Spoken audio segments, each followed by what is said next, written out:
Hola, ¿cómo están? ¿Bien? ¿Seguro? ¿Listos para una nueva fabulegoría? Para este espacio en el cual, a través de las fábulas, las leyendas, relatos, vamos acompañando el derrotero del reconocimiento que todos tenemos capacidad para hacerlo en cualquier momento de nuestra vida y recopilar de alguna manera sentires, pensares, emociones y ponerlas al servicio del conócete a ti mismo. Bueno, estos días acompañada por este hermoso mate pequeño que me regaló con su visita el centauro al volante. Tengo un amigo centauro, un viajero, ya vamos a hablar.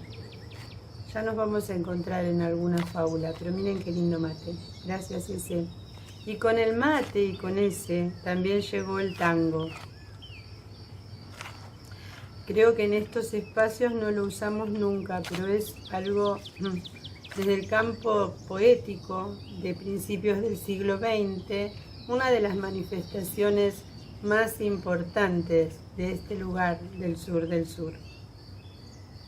Pero no vamos a empezar por ahí. Vamos a recordarnos, permiso. Gracias, ese. Vamos a recordarnos el recorrido que venimos haciendo desde nuestros hermanos vegetales. Hemos ido desde las raíces, los tubérculos, hemos entrado en los tallos, en los troncos, en las ramas, hemos llegado a la poda de las mismas. Hemos frecuentado el elevarse a través de estas alegorías. Hemos puesto foco, énfasis en muchos aspectos y hoy nos vamos a dedicar a las flores, en este caso a las flores de los árboles, ¿sí? A las flores de los árboles, algunas. Porque todo el tema flores da como para armar 4 o 5 capítulos, en eso estamos. Porque la verdad que dejarlas fuera con toda la belleza y toda la alegoría que nos trae, la alegría de las flores, da para hacer capítulos aparte. Así que vamos a tomar en este capítulo en particular las flores de los árboles, algunas flores de los árboles. Y todo esto viene a cuento de que nunca hemos tratado, creo yo, o hemos visto la diferencia que existe entre la flor que vemos en un árbol y su fruto. La diferencia morfológica, si se quiere.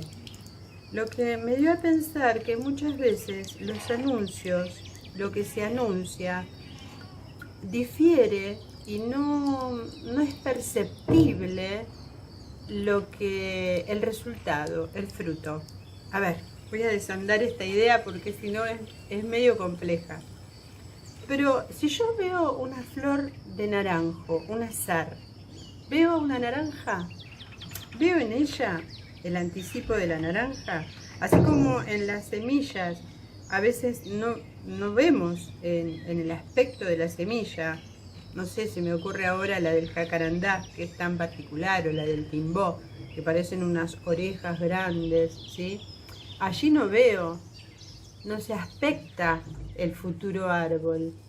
Bueno, tengo la sensación de que con las flores de los árboles, de los frutos en realidad, esa analogía también puede hacerse. Y voy más allá. El anuncio, la anunciación que nos brinda la flor de que pronto va a haber un fruto, difiere muchas veces del resultado de ese fruto. Es como decir, muchas veces se nos anuncian cuestiones, ¿sí?, que nos ponen en un tono, si se quiere, de búsqueda de determinada cuestión que no se va a dar. No va a ser exactamente como nosotros sentimos ese anuncio. Es medio complicado, ¿no? Creo que me metí en un... Bueno, pero vamos por ahí.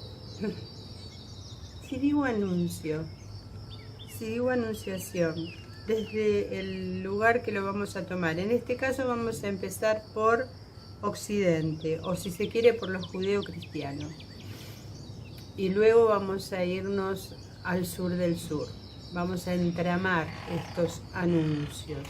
Si yo digo anunciación en Occidente, desde nuestra cultura judeocristiana, lo primero que aparece en mí es un cuadro de Giotto. La Anunciación, un cuadro, un bellísimo cuadro. Todas las veces en que se representó ese momento en el cual el ángel de la Anunciación se hace presente a una virgen, bueno, esto se encuentra en el Arco de Triunfo del altar, debajo de una luneta en la capilla Scrovegni en Padua, ¿no? En Padova, para hablar más apropiadamente. Pero esa imagen, ¿sí? Esa imagen, ese color cálido y denso a la vez, esa división de las caras enfrentándose, son dos arquetipos tan fantásticos, el de la anuncia, porque aparte en el cuadro de Giotto lo que se ve es el momento posterior, o sea, cómo queda ella con ese anuncio y cómo se va el ángel, ¿no? Después de darle la noticia, ¿no? Y todo lo que vendrá después del anuncio. Vamos a intentar ir entramando esto con la flor y el fruto, ¿sí? Imaginen ustedes las veces que hemos llamado fruto a ese fruto, al fruto de esa anunciación. Es lo primero que aparece, pero no es primordial para la cultura, porque lo vemos en la cultura judeo-cristiana, pero no lo vemos en toda la cultura de Occidente. Y esta anunciación tan fantástica, tan bella, tan diferente, ¿sí? Se contrapone, también son opiniones, como siempre decimos, a otros anuncios, tal vez más drásticos, tal vez más dramáticos, ¿sí? Que podemos encauzarlos dentro de los diferentes oráculos, ¿sí? Recuerdan el más importante, por lo menos el oráculo, porque había muchos, de los que tenemos más información. Siempre está viendo que si queremos ver la verdadera historia, veamos los documentales de la Fundación 1 a 1 que realiza Zeijewe, porque me parece que allí está la clave. Pero bueno, nos basamos en las fuentes que hemos manejado hasta ahora. El oráculo de Delfos. ¿Recuerdan el oráculo de Delfos? ¿Alguna vez escucharon hablar de él? El oráculo era un gran recinto que estaba consagrado al dios Apolo, ¿sí? Donde una serie de sacerdotes que funcionaban como embajadores de todas las polis griegas, alrededor del monte Parnaso, ¿sí? En la ciudad de Delfos, precisamente, funcionaba como un lugar, sobre todo con una base muy política, ¿sí? Porque los embajadores de las distintas ciudades iban a preguntar acerca de hechos, guerras, tratados, comercios, pero a la vez también le preguntaban a Pitia, que da origen a la pitonisa, acerca de cuestiones más personales. Bueno, en la mitología griega, una reina de Tebas, hija de Meneceo, llamada Yocasta, ¿sí? Se casa muy joven con Layo, que es el rey de Tebas, y tienen un hijo. Y al ir a hacer sus trámites, vamos a llamarlo así, del reinado, al oráculo de Delfos, le anuncia a Layo que su propio hijo lo va a matar. Entonces él mandó a su hijo a un pastor, a unos pastores, para que lo criaran. Y el niño, bueno, se crió allí, el niño se llama Edipo, y resulta ser que luego de que Edipo derrotara a la Esfinge que asolaba a Tebas, se encuentra con Yocasta. Debo decir que en el medio, en un altercado en el camino, sin saber que era su padre, Edipo mata a Layo. Y bueno, entonces Yocasta se convierte en viuda y haciéndose famoso por haber derrotado a la Esfinge, Edipo se casa con la viuda, o sea, se casa con su madre. Gran tragedia griega que da origen a tantos y tantos mitos, sobre todo al relato más importante utilizado por el psicoanálisis del complejo de Edipo, ¿no? Bueno, imaginen ustedes todo lo que sucede después de este hecho tan trágico, que sucede después de un anuncio, del anuncio a Layo de que su hijo lo mataría. Bueno, Edipo se arranca los ojos cuando conoce la verdad acerca de quién es su esposa y con quién ha tenido hijos, y ella termina suicidándose. No les estoy espoleando nada, es muy accesible. Bueno, he aquí dos anuncios y la posibilidad de vincular el anuncio con el resultado en forma, digamos, maravillosa, como el caso de la Virgen y el ángel, o un anuncio trágico, o que termina en una situación trágica, como la de Yocasta y Edipo. Creo que por ahí vamos a poder establecer esto, de poder ver la diferencia que hay entre la flor como anuncio del fruto que viene. Podría tomarlo desde distintos lugares, pero me interesa mucho porque muchas veces casi siempre, cargamos de contenidos que suceden solo en la mente de uno a cuestiones que en definitiva no sucederían si uno no las cargara de esos contenidos. Tal vez Edipo no hubiera matado al padre, tal vez Yocasta no se hubiera casado con su hijo, tal vez tantas cosas, ¿no? Y en la historia de la Anunciación, tal vez todo hubiera sido no tan tergiversado, ¿sí? Para ser usado en medio de dogmas y cosas tan establecidas como las religiones. Ok, ¿y qué pasa con las flores?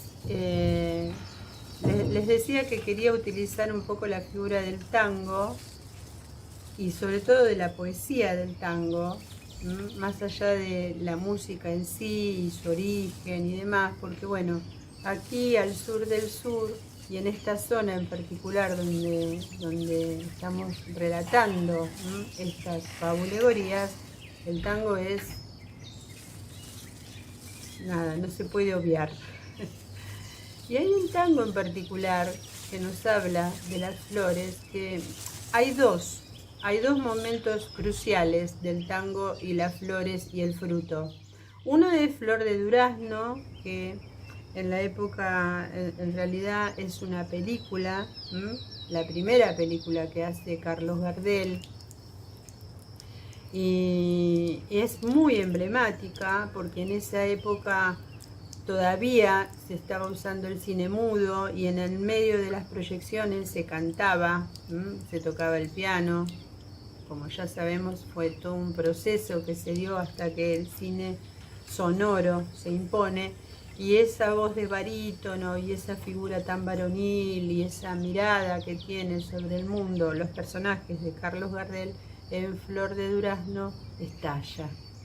Y se produce ahí, yo creo que el gran fruto y el gran mérito que se da en la obra posterior de Carlos Gardel.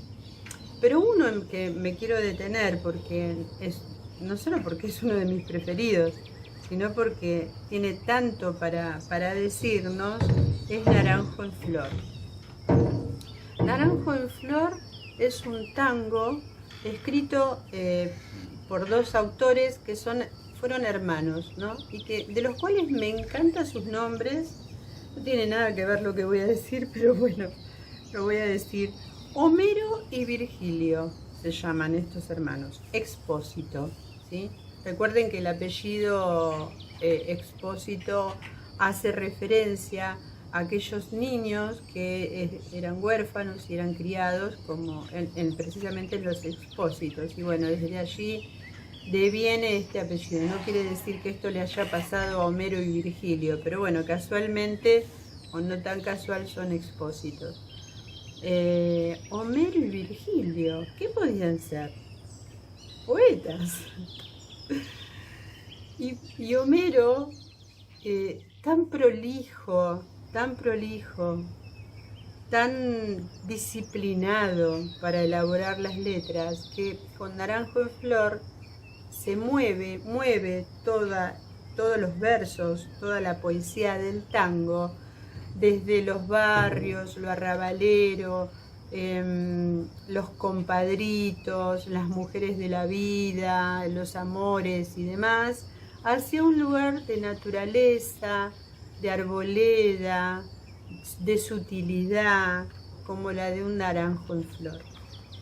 Dice en un momento Homero Expósito, voy a utilizar una palabra que usamos mucho aquí, pero bueno, no es muy bien vista, ¿no? Pero él lo dice así, corrigiendo esto que había impuesto, ¿no? Una forma muy diferente de escribir las letras de tango. Dice, es que no quiero que después venga ningún boludo a decirme que hay una coma mal puesta. Virgilio se dedicó a hacer la música, le ponía música a las letras de su hermano. Y esta letra, que es de 1944, fíjense, no vamos a cantar el tango, ¿no? Pero fíjense qué particularidad la de Naranjo en Flor. Porque es un tango, como les decía, que no nombra explícitamente todos los elementos que constituyen el tango. Dice, es más blanda que el agua blanda, era más fresca que el río, naranjo en flor. Dolor de vieja arboleda, primero hay que sufrir, después amar, después partir y al fin andar sin pensamientos. Qué hermoso que es el tango. A mí me quedó sin utilizar, pero no quiero irme de este espacio sin decirlo, que con respecto a las floraciones de los árboles hay innumerable cantidad de material, ¿sí? Por ejemplo, hay un poema bellísimo de Juan Ramón Jiménez que también habla de la Anunciación, ¿sí?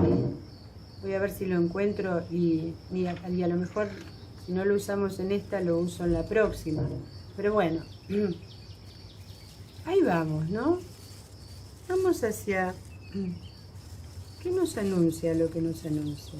Estamos atentos, estamos atentas a los anuncios, le prestamos atención a lo que carga cada palabra en forma simbólica, como aquellas flores que nos indican que pronto habrá un fruto, pronto va a haber un fruto.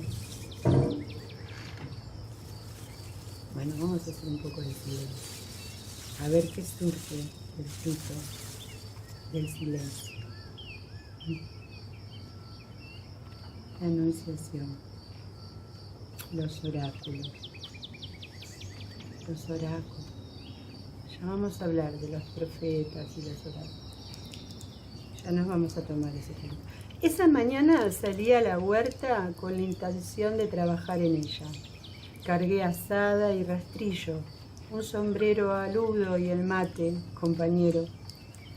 Al llegar al bancal de los tomates, la tomatera, que está prolijamente armada, una cantidad de florecitas blancas, pequeñas y preciosas, me dieron la bienvenida. Movidas por la brisa, sus pequeños pétalos aterciopelados daban la sensación de que pedían urgentemente Agua. Es una época de gran sequía. Bueno, ahora ya está pasando. Como la que estamos atravesando.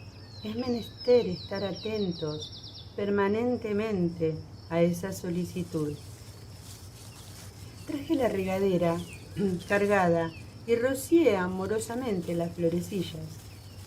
Luego me senté sobre la hierba fresca, a disfrutar de tal compañía, o solo para deleitarme con la presencia de la explosión que habían hecho esas flores.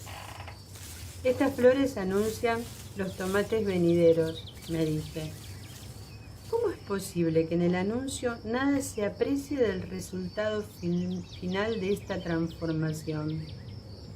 Al observar las florecitas blancas, no había nada en ellas, ningún atisbo de los tales tomates. Digo, son blancas, pequeñas, aterciopeladas, cada una de ellas contiene el germen de los alargados, redondos, rojos, deliciosos tomates. Y si las observo más, ¿habrá en ellas algún indicio de aquello en lo que se convertirán muy pronto? Podría adivinarse como si fuera un oráculo lo que esta maravillosa transformación trae entre manos. Cada vez que algo nos anuncia como una anticipación de lo que vendrá, podemos percibir el carácter, la alegría o el drama que resulta de tal anuncio. Bueno, hoy estaba divagando frente a las sedientas flores del tomatal, cuando de pronto me doy cuenta de un desastre que había sucedido en el bancal vecino. Sorpresivamente, de la noche a la mañana, rúculas, radichetas y escarolas, espinacas, acelgas, albahacas, nada había de ellas, solo pequeños tallos raídos. Habían sido alimento de algún animalito, de la luna ni bien. Fueron las hormigas, o vaya a saber de qué. Lo único que había quedado en pie, el tomatal y sus florecitas blancas. Primero me invadió una ola de furia.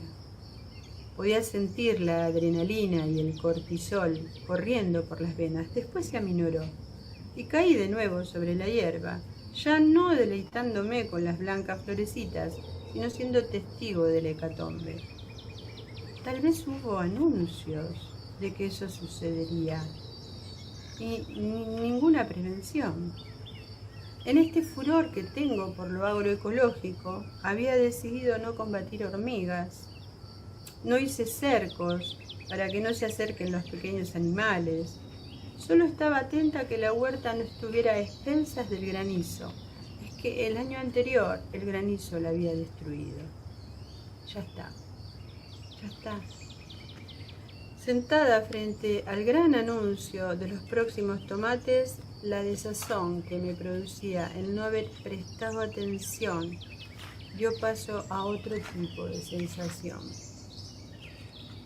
Tal vez aquellos caminitos en medio de las hortalizas, tal vez el picoteo de alguna de las hojas habían realizado las aves, tal vez las huellas de las comadrejas que por la noche se zambullían en la compostera dándose baños de desperdicio. Señales del camino, anuncios de lo que vendrá. Volví a la casita, preguntándome, ¿y ahora qué? ¿Se salvarán los tomates? ¿Las pequeñas florecitas lograrán transformarse en apetitosos y rojos tomates? Entonces recordé aquellos episodios en que una eficaz jefa de departamento en un grupo de investigación, cada vez que teníamos algún problema, le preguntábamos, ¿y ahora qué hacemos? Y ella nos respondía, para las especialidades, los especialistas. Levantaba el teléfono y llamaba a algún técnico para que nos solucionara el problema. Entonces lo llamé a Gilga. Chilga, el hortelano místico, aquel que supo en su momento asistirme para iniciar la huerta en los mejores lugares, armar los bancales, los tablones, el momento oportuno de la siembra, la cantidad de abono que debía recibir el suelo, qué sembrar y cuándo sembrar. Y que más allá de todas las previsiones que pudiera dar acerca de su especialidad, terminó relatándome cada vez que nos encontrábamos un párrafo de su amado guía, el gran Muktananda. Al otro día Shilga llegó como siempre, silencioso, observador, atento. Caminó alrededor de la huerta, de lo que había quedado en pie. Lo vi agachado, recogiendo pequeñas porciones de hierbas. Por último, en cuclillas, se detuvo largo tiempo frente a las florecitas del tomate y levantando la cabeza, mirándome, sentenció: no va a pasar nada, está todo bien. ¿Todo bien?, pensé. Me pregunté internamente. No queda nada más que tomates. Alguna calabaza que todavía está creciendo, un par de aromáticas, y dice que está todo bien. Yo veo otra cosa. Shilga fijó la vista en mí y me dice: esos caminos de hormigas que llevan a grandes hormigueros, ¿no los habías visto? Sí, contesté. ¿Los habías visto antes? Sí, los vi. ¿Y no se te ocurrió pensar que las hormigas podrían